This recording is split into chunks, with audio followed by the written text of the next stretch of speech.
coordinarnos y otorgarnos esta sesión, y tenemos el gusto de que se va a tocar un tema sumamente interesante para nuestro hospital, parte de un protocolo que ya viene gestionándose. Pero para explicarles detenidamente, tenemos con nosotros a una experta, la doctora Sandra del Carmen Ríos Zúñiga. Para los que no conozcan, es nuestra coordinadora de pediatría, clínica de pediatría, y ella es, pues, hizo la licenciatura en la UNAS, en Chiapas. Posteriormente se fue a hacer lo que es la especialidad de pediatría en siglo XXI, de igual manera la subespecialidad en neuropediatría. Entonces es expertísima en el tema, y pues qué más, pues dejo con ella para que gracias. Hola, buenos días. Como les comentó el doctor Galán en este momento, estamos trabajando sobre un protocolo que se está iniciando, está haciendo el hospital, va a la par del hospital, sobre la atención de los pacientes con el tipo de trastorno del espectro autista.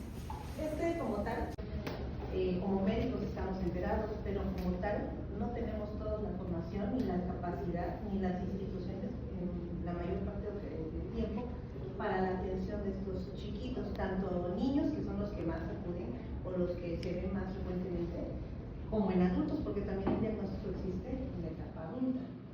Este protocolo tenemos la finalidad de echarlo a andar cuando se está trabajando ya, junto con la capacitación a todo nuestro personal, para que tengamos esa oportunidad y le demos a los pacientes que acudan con nosotros desde su ingreso hasta su egreso una mejor calidad de atención de la que brinda actualmente el Instituto Mexicano de Seguro Social. En otros hospitales, tanto a nivel nacional como internacional, estas medidas ya existen, sobre todo a nivel internacional, pero en nuestro país todavía está muy restringida este servicio a esa área, a este tipo de pacientes que en realidad requieren una atención, al igual que le brindamos a todos los demás, pero con mayor importancia o con un poquito más de interés para darles un servicio más eficiente en relación a las capacidades que ellos tienen. Como tal, su nombre actual es trastorno del espectro autista. Anteriormente y desde 1908, que es el que conocemos o que se conoce ya o se había dado como tal este diagnóstico, encontramos a una persona que se llamaba Eugen Bleuler, que en 1908 acuñó este nombre por primera vez, el término de autismo, aunque se refería solamente a personas en etapa infantil con algún síntoma, o ellos veían con alguna sintomatología, un cuadro clínico como de esquizofrenia, entonces le dieron esa connotación. Leo Kanner en 1943, ya tiempo más avanzado, publica un artículo sobre 11 niños con autismo que ellos veían, observaban un cierto comportamiento en los niños y decían, tiene características con algo de esquizofrenia, con algo de otros comportamientos, y fuimos avanzando. Él confirmaba que esos niños tenían capacidades innatas, no tenían capacidades natas, o sea, no tenían desde el nacimiento esa capacidad para socializar, y ¿qué fue de biología lo que llegaban? Que había una frialdad de los padres hacia la relación con ellos, pero era como algo muy al aire, no se había estudiado más, pero ya se tenía conocimiento de esta población. Llegamos a Asperger, que todos ustedes han escuchado, y describe él, empieza a estudiar el comportamiento desde el nacimiento de estos chiquitos, y describe 4 casos de niños con autismo. Los definió como una ausencia de empatía, o sea, no había una relación, que ya después pudimos ver que ahora alteración en la socialización, una incapacidad para relaciones sociales, conversaciones solitarias. Entonces se fue estudiando, fuimos dando connotaciones de diagnósticos, tratamientos, pero no es hasta nuestra época actual en la cual llegamos ya a través de las clasificaciones, una de las que ustedes conocen que es el DSM-1, el DSM-2, que fue evolucionando. En el DSM-1 y 2 se fue catalogando igual, se le dieron diagnósticos como reacción esquizofrénica tipo infantil, se hizo la siguiente clasificación que fue el DSM-3 como un autismo infantil, llegamos al DSM-4, el DSM-4R. El DSM-4, el DSM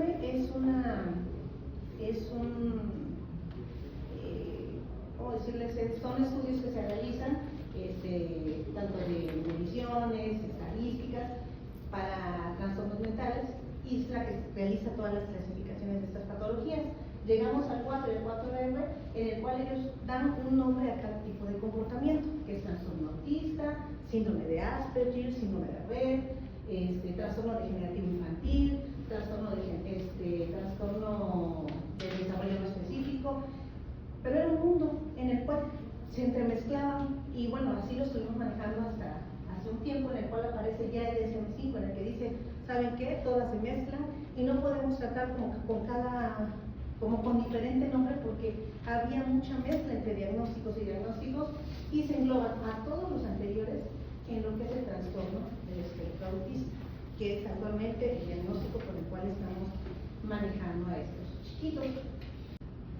Como su nombre dice, que su etimología, autos, uno mismo, ismos, internarse en uno mismo. Únicamente tienen interés en ellos mismos o en su mundo interior. La incidencia actualmente de lo que se ha estudiado hasta ahora tienen estos pacientes. Bueno, entender las reglas y demandas cuando el contexto y los estímulos son novedosos. Ellos son muy literales, no es de que entiendan sobremanera como cualquier otra persona, ¿no? Ellos tienen que estar para las reglas y demandas. Poca o nula tolerancia a las situaciones de espera, y es ahí donde nace nuestra preocupación para la atención primera de un niño cuando nos llega a nosotros al hospital. No son como cualquier otro paciente que lo podemos tener sentado ahora, son niños o pacientes adultos que no pueden esperar. ¿Por qué? Porque los sacamos de sus zonas de tolerancia, de confort, y entonces en vez de ayudarlos, los dañamos más. Entonces con ellos cuando tenemos que centrar un poco más en la atención pronta,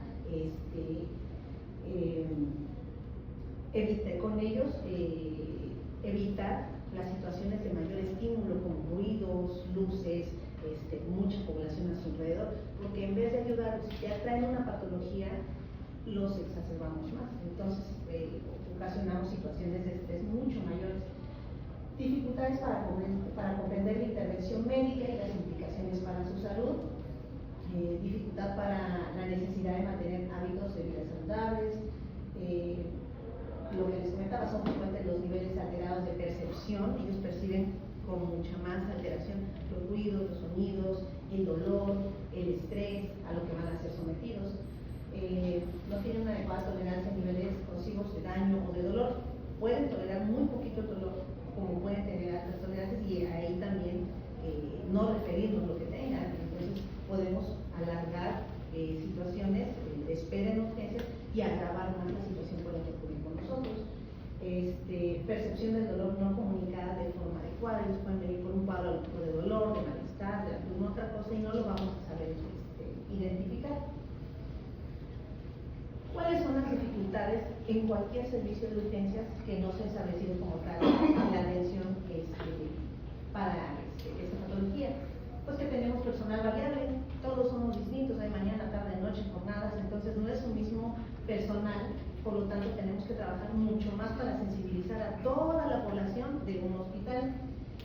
Utilización de aparatos desconocidos y novedosos. Llega el paciente como nosotros, no conoce con qué lo vamos a tratar, y en vez de ayudarlo, se altera más. Entorno poco predecible, con grandes cambios de salas, son salas grandes, mucha gente, horas de espera, situaciones de estrés. Entorno poco amigable, nos ven de bata, nos ven de guantes, hay sobreestimulación sensorial, televisores, gritos, llegan ambulancias. Entonces son muchos movimientos, tiempo de espera y espacios variables, mucho tiempo de espera para nuestros pacientes, sobre todo porque los vemos que llegan como cualquier otro y los hacemos esperar más tiempo, o su triage lo manejamos como cualquier otra patología y los tenemos más tiempo en sala. Zonas de observaciones en las que el paciente puede permanecer hasta 48 horas. No es accesible tener un paciente 48 horas con estos diagnósticos en una sala de urgencias. Entonces, por ahí vamos por lo que estamos trabajando.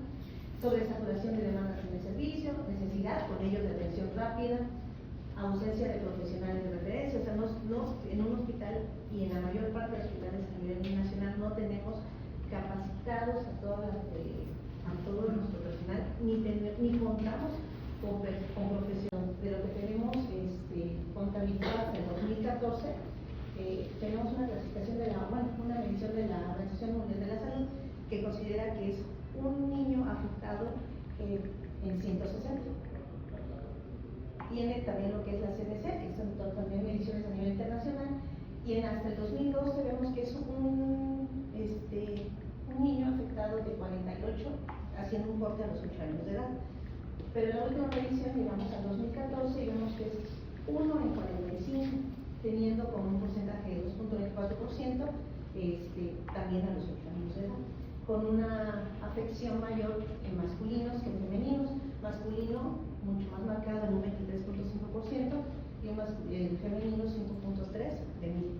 Entonces, sí es algo frecuente, es algo que todos hemos escuchado y hemos visto, entonces creo que sí es algo de mucho interés para nosotros como servidores de salud, el tener conocimiento y poder brindar esta atención y de la mejor calidad que tengamos. Bueno, aquí les puse una imagen en la cual todos hemos escuchado señales de autismo, dificultad para relacionarse, falta o escasa comunicación verbal, pero hiposensibilidad a sonidos. Lo vamos a tratar en breve. ¿Qué es, en definición, el trastorno del espectro autista? Es una afección del neurodesarrollo con implicaciones multidimensionales que afectan el modo en que se comunican y relacionan las personas, así como su percepción del mundo. Además, presentan conductas repetitivas e intereses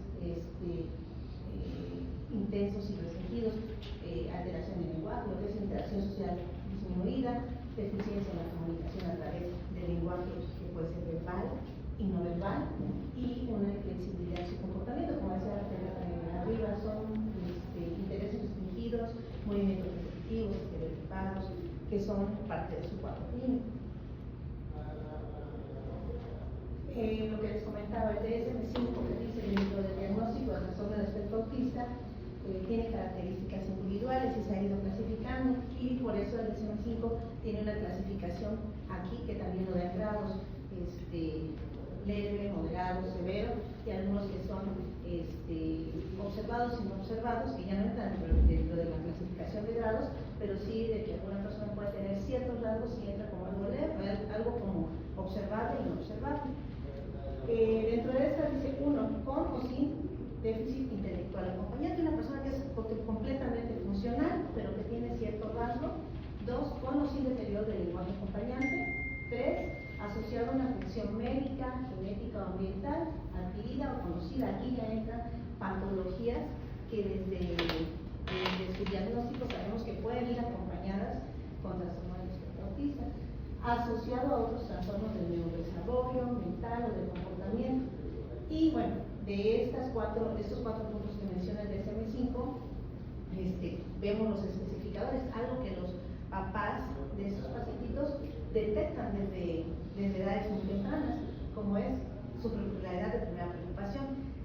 Se ha documentado que en muchos chiquitos los papás ya tienen una preocupación desde antes de los 6 meses, desde la edad en que el niño empieza su desarrollo, desde la edad en la que los niños, en mi caso, con los especialistas que nos acompañan, siempre preguntamos a qué edad el niño tuvo una sonrisa social, a qué edad el niño fija la mirada, sigue a las personas, ya empieza a interactuar con el medio ambiente.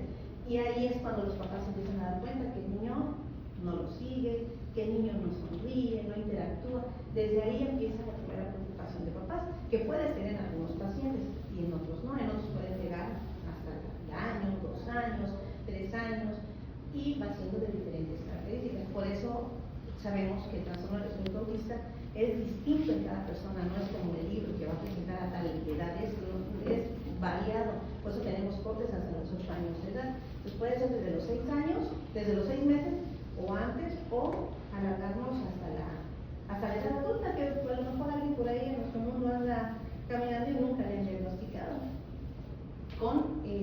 sin pérdida de habilidades establecidas y de gravedad, lo que les he comentado. Las dificultades asociadas al trastorno del espectro. Poca habitualidad en las características en el trato de estos chiquitos, lo que estamos trabajando ahorita es capacitarnos, empezar a conocer este trastorno para poder tratarlo, dirigirles en los protocolos. No tenemos suficientes protocolos de estudio para poder dar este servicio, para que todos estén informados de que existe. Dificultades secundarias, bueno, suelen ser pacientes que aparte de venir con una enfermedad, traen medicamentos por su patología de base. Mayor probabilidad de efectos paradójicos. Viene tomando medicamentos, vamos a meter otros medicamentos, entonces ahí alteramos también las y pues presencia de trastornos asociados, son discapacidad intelectual, la mayor parte se refiere hasta en adultos con un 70% de discapacidad, neurológicos, epilepsia, fragilidad X, esclerosis tuberosa, Prader-Willi, en muchas más de enfermedades neurológicas, tanto infantiles como en adultos, que vienen acompañados de trastornos del espectro autista, psiquiátricos, con problemas en la alimentación, trastornos de sueño y alteraciones sensoriales que no necesariamente usan solamente los pacientitos con trastorno del espectro autista, sino que también algunas otras personas pueden tenerlo como aislado y ahí pues todo nuestro revoltijo de pacientes y todo lo que hace que no podamos percibir a la población a la que necesitamos brindar esta atención. Entonces, actitud y conducta de profesional de salud, a lo que nosotros queremos llegar con este protocolo y con las capacitaciones que se van a dar. Evitar o reducir al máximo el tiempo de espera de atención. Ubicar al paciente con trastorno del espectro autista y a su acompañante en entornos tranquilos y sin sobreestimulación sensorial. Apoyarse en los familiares, acompañantes, para optimizar la atención, que nosotros podamos tener esa ayuda del familiar que nos diga qué presenta su niño o cómo son sus manifestaciones y podemos apoyar de eso. Utilizar un tono de voz suave, lenguaje sencillo, mantener la calma, que en muchas ocasiones es lo que no tenemos porque los han sobrepasado los servicios y lo que queremos es que pase el paciente, que nos diga rápido que tiene y tal, y no podemos con este servicio que queremos brindar. Apoyar las explicaciones con imágenes, que en breve les voy a mostrar para facilitar su comprensión y anticipar la acción médica. ¿Qué vamos a hacer? No es lo mismo que nos llegue un paciente que no tiene este trastorno, a ellos que tenemos que explicarle de otra forma lo que vamos a hacer, cómo se va a intervenir, eliminar estímulos innecesarios en la consulta. O sea, mantener limpieza, orden en la consulta, explicarles qué vamos a hacer, cómo se les va a qué se les va a hacer y lo menos que los podamos tocar. Va a ser lo necesario únicamente para evitar el estrés. Permitirle que toque el equipamiento y el material siempre que sea posible, eso les da tranquilidad. Respetar su espacio físico y evitar en lo posible, lo que les decía anteriormente, contacto físico, porque a veces llegamos, quítate la ropa del bici y yo, no es así, no podemos trabajar de la misma forma con otros pacientes. Apoyo conductual positivo, ignorar las conductas de parte de nosotros de manera apropiada y no esperar ningún contacto visual. A veces nos molesta, sobre todo en los adultos, que nos vea, que nos explique, pero no sabemos el trasfondo de esa persona. Entonces, eso es a lo que vamos a llegar. Entonces, es evitar tiempos de espera prolongados, sobre todo, y por eso la invitación fue muy dirigida al servicio de urgencias pediatría. ¿Por qué? Porque son los que están en primera línea, siempre en un hospital. Facilitar zonas de espera con la mejor estimulación sensorial posible, paneles, el identificar al paciente y darle una mejor atención. Entonces, nuestro protocolo tiene como tal los objetivos a los que queremos llegar y el objetivo general es garantizar una atención segura, rápida, humana y adaptada a las necesidades, asegurando su bienestar, entorno, comunicación y apoyo de la familia de los pacientes con trastorno del espectro autista, que acuden a urgencias pediátricas al Hospital General Regional de Especialidades número 13, que somos nosotros, 14 de septiembre. Y dentro de estos, los específicos, reducir estrés sensorial, conductual del paciente con trastorno del espectro autista, facilitar la comunicación entre paciente y personal de salud y prevenir complicaciones y favorecer la continuidad de la atención. ¿Qué queremos llegar? Una atención adecuada, oportuna. Entonces, hemos estado trabajando, como todos saben y han leído, el Instituto Mexicano de Salud se rige a través de lineamientos. Ya tenemos establecido, no es que se vea a vapor, ya tenemos establecido cómo es de la atención, tanto en urgencias, consulta externa, quirófano, cómo vamos a tener un paciente desde que se presenta en el portón o ingresa. Entonces, es lo que hemos estado trabajando, un programa de atención, pero modificado para la atención de nuestros pacientes con trastorno del espectro autista. ¿Por qué? Por lo anterior que nos había comentado, no es lo mismo un paciente con TEA que un paciente que viene sin este diagnóstico, que trae alguna otra patología, que ellos a los cuales queremos ahorita brindar una atención distinta. Entonces, el programa que les presento en este momento consta de 2 etapas. La etapa 1 es para una atención de ingreso para el servicio de urgencias. Como ustedes vieron, nosotros contamos con vigilante de entrada de urgencias y en muchas áreas de nuestro hospital. Entonces aquí iniciamos con un vigilante de entrada. El vigilante de entrada es el del portón, únicamente va a identificar al paciente a través de su cartilla de salud. Se está implementando el paciente con este diagnóstico, con la autorización del familiar, que nos permita que, como no podemos cambiar como tal por los lineamientos del instituto, un carnet de otro color, sí poner una imagen o un color específico, un distintivo, para que cuando llegue el paciente no sea necesario que nos preguntan, ven el distintivo y dicen, sí, fácil, directo, ¿no? O sea, no tenemos por qué interrogar, tanto, o sea, independientemente de que si trae vómitos, si te gripa, si viene funcionando, si le duele, sabemos que este paciente tiene que entrar a urgencias por su paciente. Ya dentro los médicos sabrán que procede, ¿no? Entonces, el paciente, el vigilante en urgencias, ahí empieza la atención de lo que nosotros llamamos triaje. Registra en forma legible en el formato que ya está establecido con clave 2660-00920.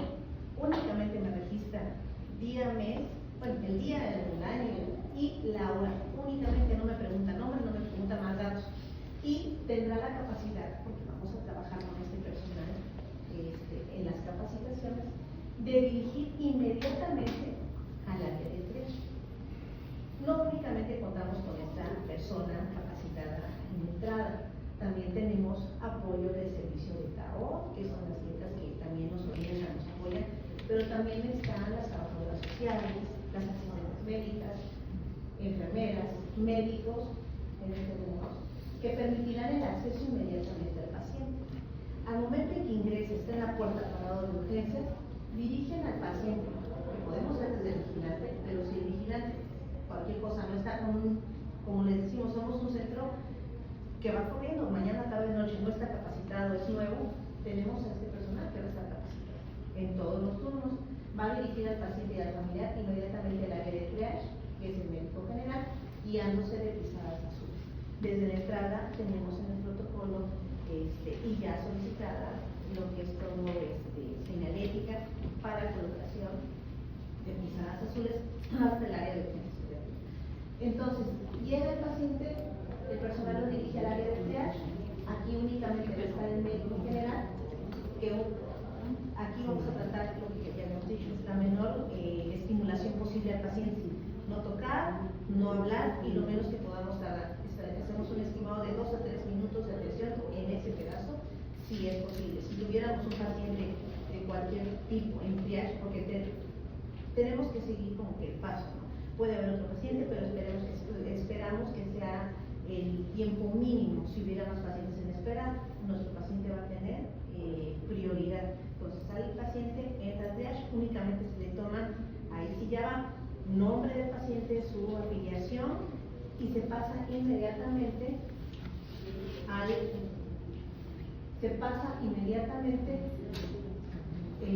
evitando estímulo táctil, auditivo, visual al paciente para evitar las situaciones, se pasa a urgencias pediatría.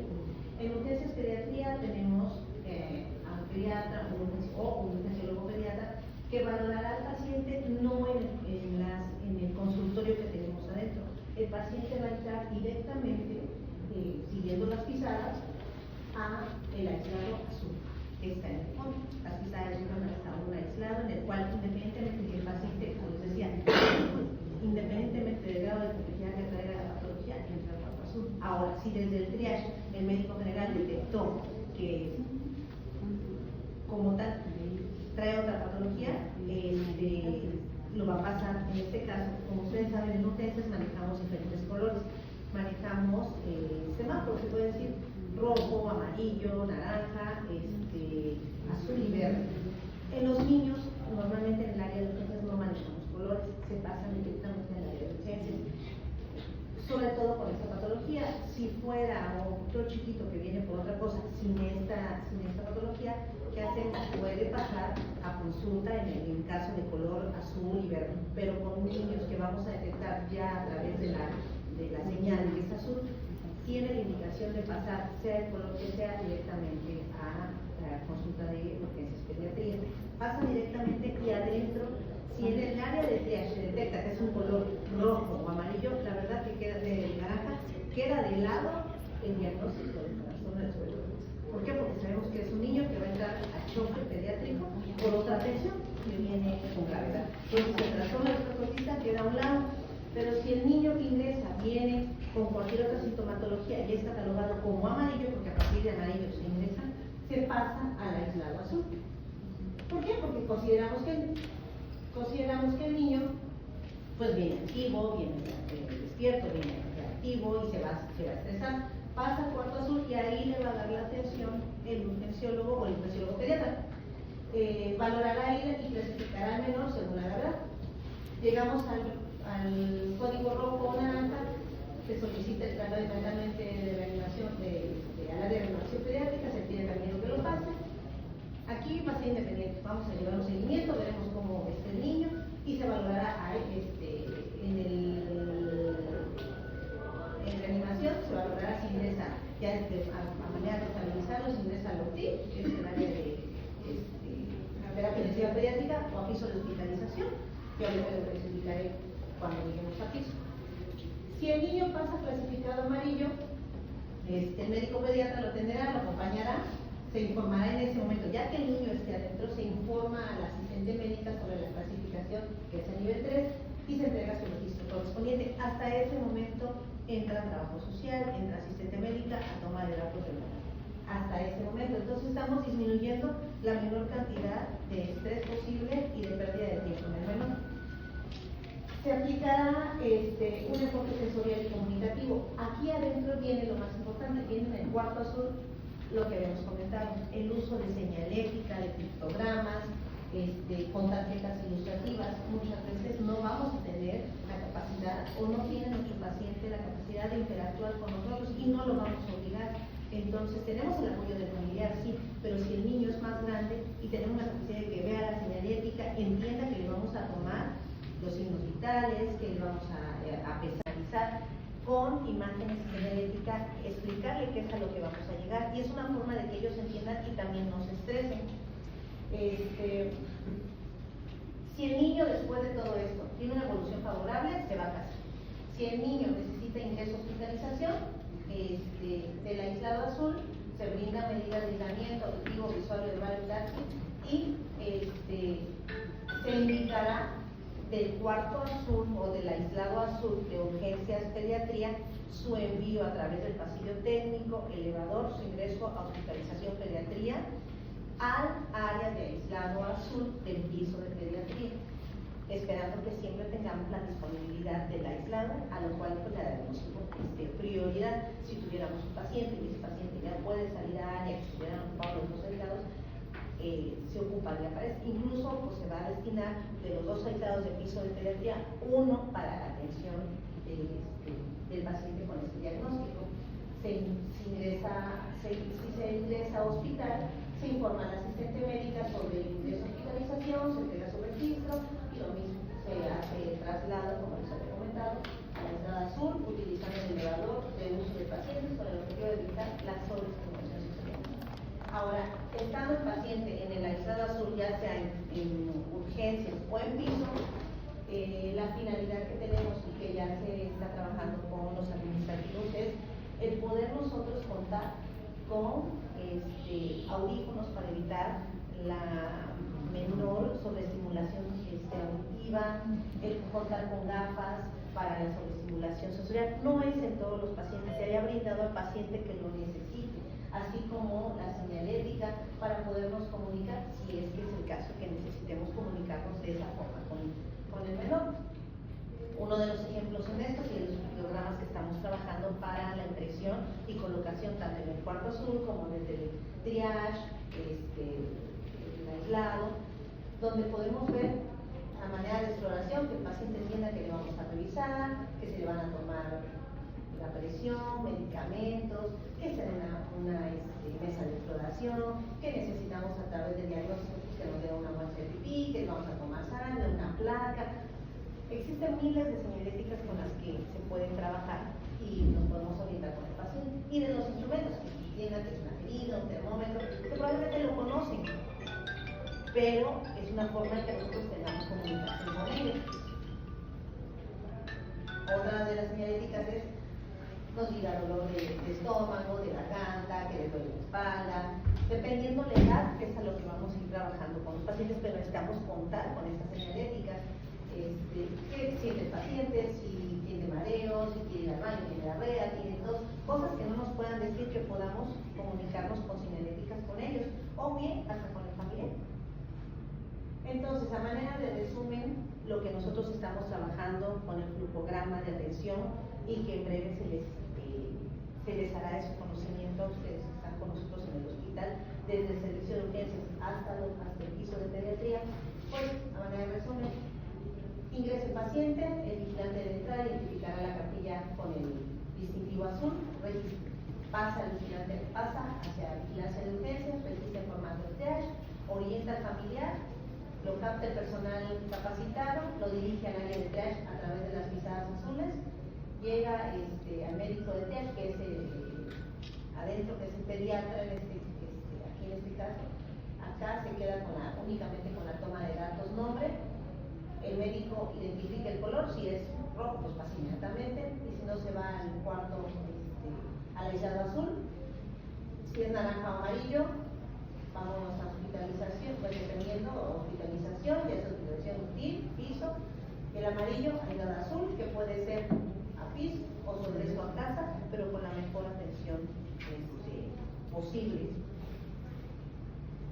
Como conclusión, los pacientes con trastorno del espectro autista tienen necesidades médicas especiales, no son distintos, no es una población que digamos no los vamos a tratar, no, pero necesitan una atención distinta. Que pues como médicos o como personal de salud tenemos y estamos en la obligación actualmente de conocer la anticipación a la atención médica del paciente con autismo es primordial, ya no es solamente en el servicio de urgencias o de pediatría, que es en donde pues brinca más este diagnóstico, sino a nivel de salud tenemos que usar esta información con ustedes. ¿Quiénes estamos involucrados mayormente en este protocolo? Los médicos generales que actualmente están en el área de triage, pediatras, urgenciólogos pediatras, personal de enfermería, asistentes médicas, trabajo social y muy importante los vigilantes. Entonces vamos a empezar a trabajar capacitación ya en breve con cada área con cada servicio o cada área de este personal que tenemos para empezar la sensibilización y el que ellos empiecen a conocer y a detectar a los pacientes. Y como mucho, y lo más importante, disponer de protocolos y guías de atención para garantizar una mejor calidad de atención al paciente autista. Eso es en lo que estamos trabajando, eso es en lo que queremos llegar a la finalidad, que cuando nuestro hospital esté al 100%, nosotros ya tengamos implementada esta atención y pues trabajar de la mano también, no nada más nosotros como salud, sino con los papás que nos apoyen para la identificación oportuna. Gracias, doctora. No sé si alguien tenga alguna duda, pregunta, comentario, reclamo, pues con ella, por favor.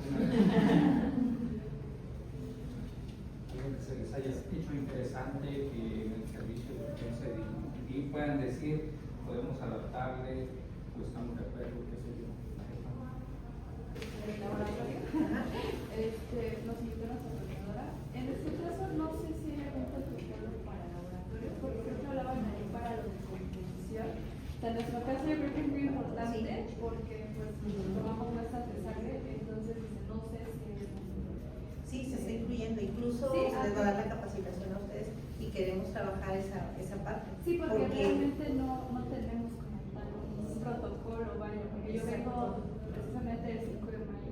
Y realmente, o sea, de los que no hemos tratado, venimos las muestras, pero conforme a lo que nosotros podemos, ¿no? Incluso se comentó con la doctora Fecha en su momento cuando se presentó ante el cuerpo de gobierno este protocolo que vamos a trabajar esa área. ¿Por qué? Porque sabemos que no todos somos afines a tomar muestras de laboratorio, hay quienes tienen más afinidad por una cosa, por otra. Entonces, sí trabajar con todos, pero a lo mejor si detectamos que hay un personal en la mañana que es más hábil, más rápido, a lo mejor podemos por ahí capacitarnos más, sí, digo, no es el único, pero ese personal que entrar y ser más práctico, ¿no?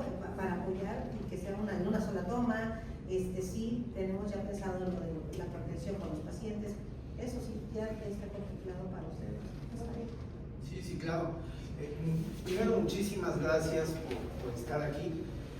Quienes venimos del 5 de mayo, conocemos de todas las situaciones que dificultan el proceso de atención. Créanme que no hay una experiencia más reveladora que te hace crecer más como personal de la salud, del área que sea médica, enfermería, asistentes y demás, que pasar por un servicio de urgencias, ¿no? Creo, hay una película muy famosa del doctor en donde al final, como parte de su crecimiento, él involucra como pacientes a los médicos, particularmente ahí, porque es el único momento en que podemos ser completamente empáticos, ¿no? Antes, pues tenemos a veces mucho conocimiento, muchas competencias, pero nunca como ese momento de tener un familiar o de ser un paciente, entiendes lo que alguien puede estar viviendo.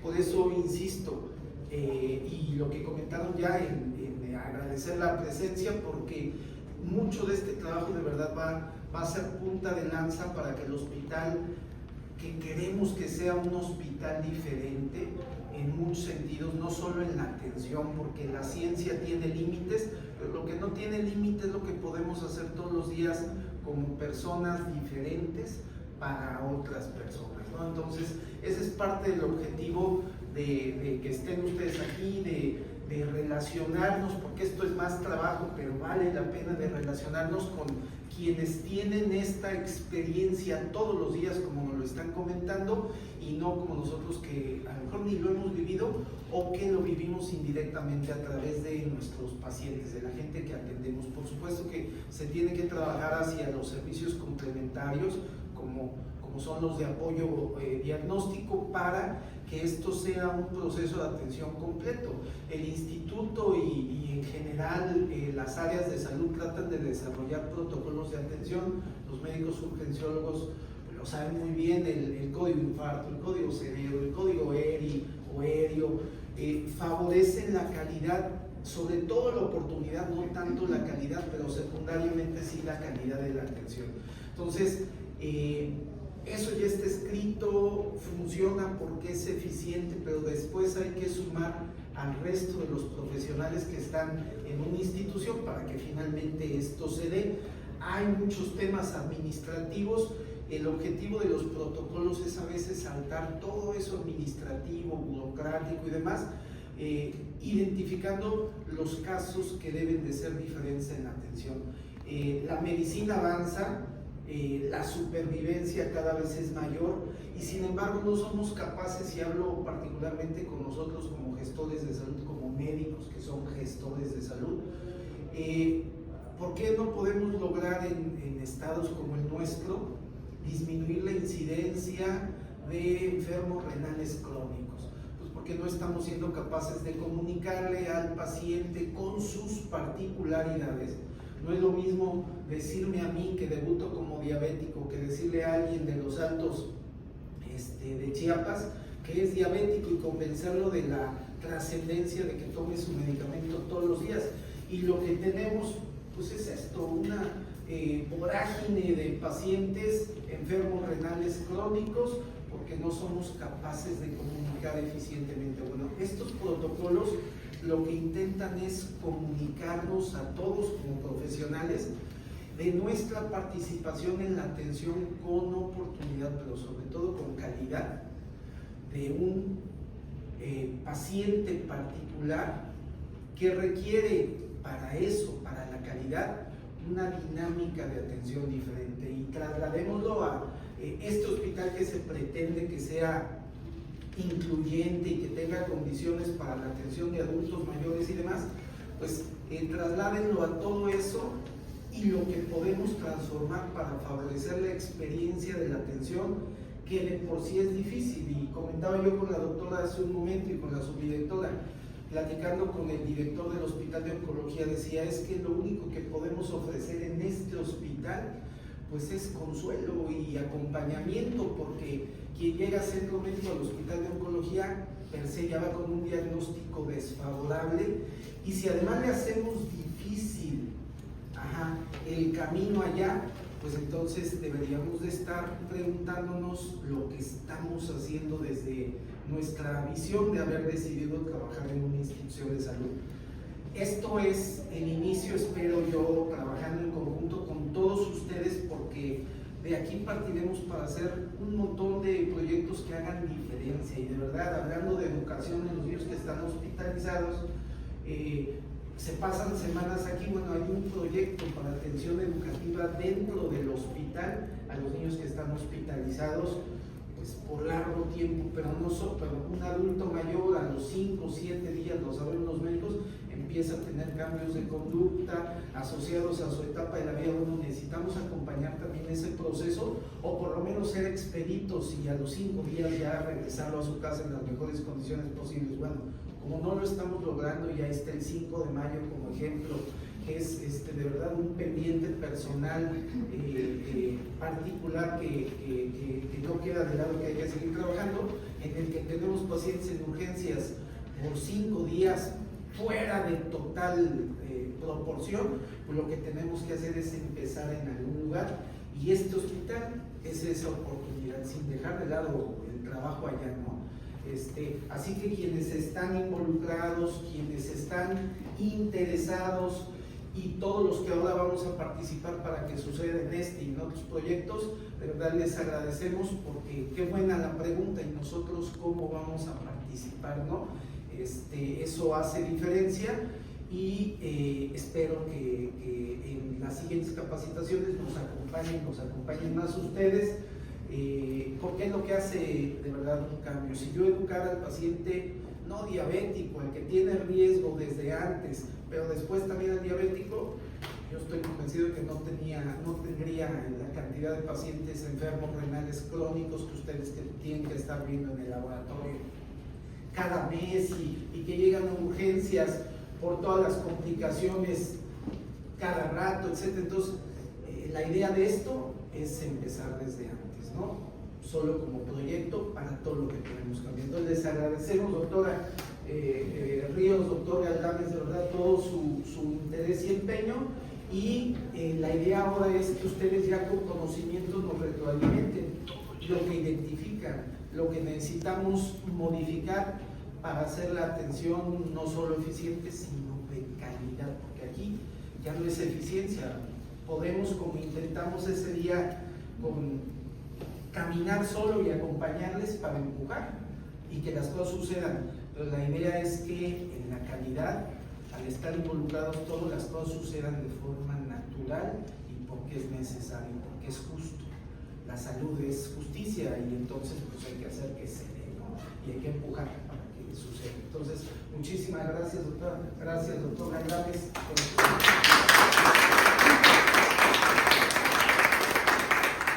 Muchas gracias. Un segundo nada más por su tiempo. Educación médica le hace entrega a la doctora Sandra del Carmen Ríos Zúñiga su diploma, su reconocimiento por la participación como ponente en la sesión general y protocolo de atención para pacientes con TARE en el servicio de urgencia.